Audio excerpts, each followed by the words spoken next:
Subscribe to our YouTube channel and press the bell icon to get the latest updates.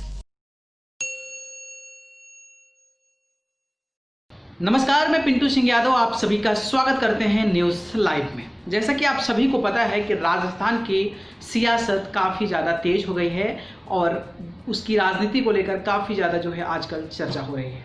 चर्चा इसको लेकर हो रही है क्योंकि सचिन पायलट ने कहीं ना कहीं बगावत के जो सुर है वो अलाप लिए हैं, जिसके चलते अब उनको उनके मुख्यमंत्री पद और राजस्थान के कांग्रेस अध्यक्ष के पद से हटा दिया गया है।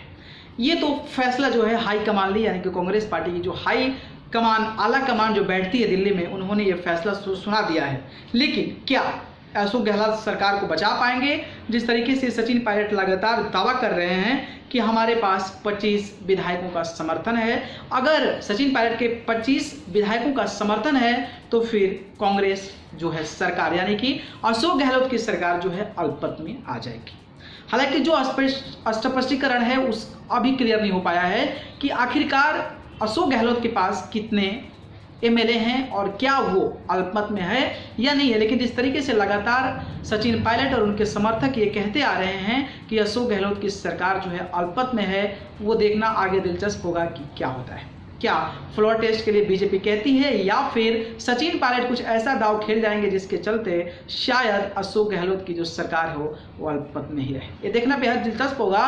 लेकिन सबके सामने एक चीज नजर आ रही है और सबके सामने यही मानसिकता नजर आ रही है कि आखिर सचिन पायलट ने जो बगावत के सुर थे वो क्यों आलापे। आखिरकार इसके पीछे रीजन क्या है, इसके पीछे कारण क्या है? क्या उनकी सियासी कहीं ना कहीं कमजोरी पड़ रही थी या फिर उनके पद को लेकर कहीं ना कहीं कमजोरी पड़ रही थी, या फिर बीजेपी में शामिल होकर वो सीएम बनना चाहते हैं या फिर तीसरे मोर्चे का गठन करना चाहते हैं? अभी तक जो स्पष्टीकरण है वो क्लियर नहीं हो पाया है कि सचिन पायलट का आखिरकार विजन क्या है, लक्ष्य क्या है और क्यों इस प्रकार के वो फैसला इस समय में ले रहे हैं जिस समय कोई भी स्थिति यानी कि क्लियर जो स्पष्टीकरण होता है वो नहीं दिखता नजर आ रहा है। अगर हम बात करके उनके सहयोगी ज्योतिरादित्य सिंधिया की, तो ज्योतिरादित्य सिंधिया भी मध्य प्रदेश की राजनीति से बगावत कर लिए थे और ज्योतिरादित्य सिंधिया ऐसे समय पर बगावत किए उनके चारों तरफ खोया ही खोया दिखाई दे रहा था, यानी कि मेवा ही मेवा दिखाई दे रहा था। और उस समय उन्होंने कांग्रेस के 22 विधायकों को तोड़कर अपने साथ ले गए और शिवराज सिंह चौहान को वहां पर जो है मुख्यमंत्री बनवाया और इसके बाद से अपने जो समर्थक मंत्री थे उनको भी मंत्री पद दिलवाई, खुद राज्यसभा सांसद बन गए और अब ऐसा कयास लगाया जा रहा है कि अब मोदी सरकार में केंद्र में मंत्री भी बन सकते हैं।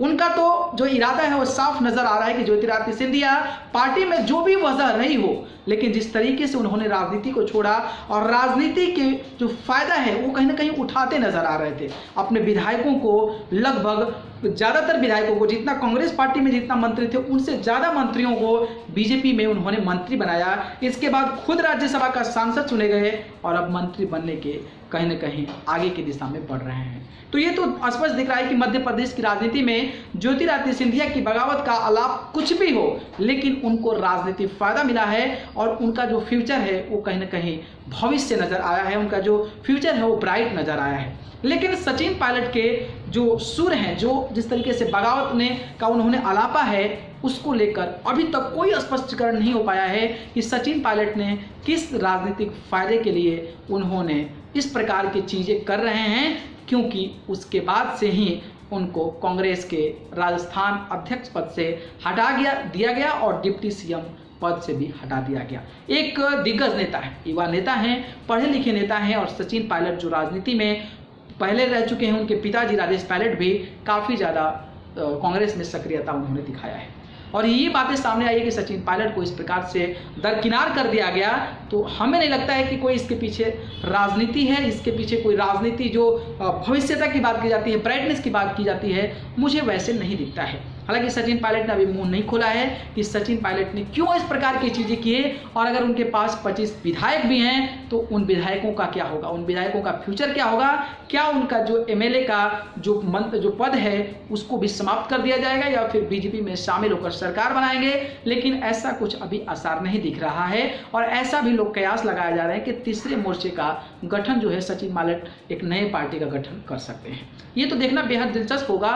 सचिन पायलट ने अभी पत्ता नहीं खोला है और सचिन पायलट जैसे ही पत्ता खोलते हैं शायद उसके बाद ये पता चल जाए कि सचिन पायलट ने अगर बगावत के सुर इस समय आलापे हैं तो उनका राजनीतिक भविष्य क्या है, उनकी सोच क्या है, उनकी मानसिकता क्या है, क्या वो बीजेपी के साथ जाएंगे या फिर थर्ड फ्रंट बनाकर राजस्थान में अशोक गहलोत की सरकार को अल्पमत में लाकर गिरा देंगे और फिर से चुनाव होगा जिसका सियासी फायदा जो है सचिन पायलट को हो सकता है।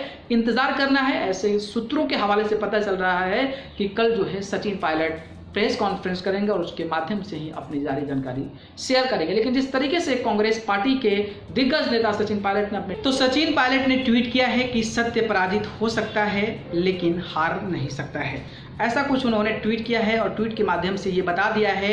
और अपने ट्विटर अकाउंट से उन्होंने कांग्रेस की जो लीडरशिप थी वो कांग्रेस पार्टी का नाम तक हटा दिया है।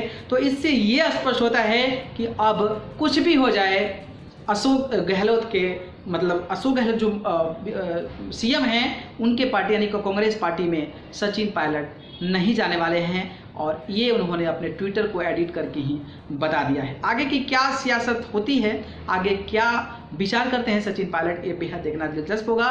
लेकिन आप अपने कमेंट बॉक्स के माध्यम से जरूर बताएं कि क्या सचिन पायलट को इस प्रकार के आलाप को इस समय लेना चाहिए फैसला या नहीं लेना चाहिए था।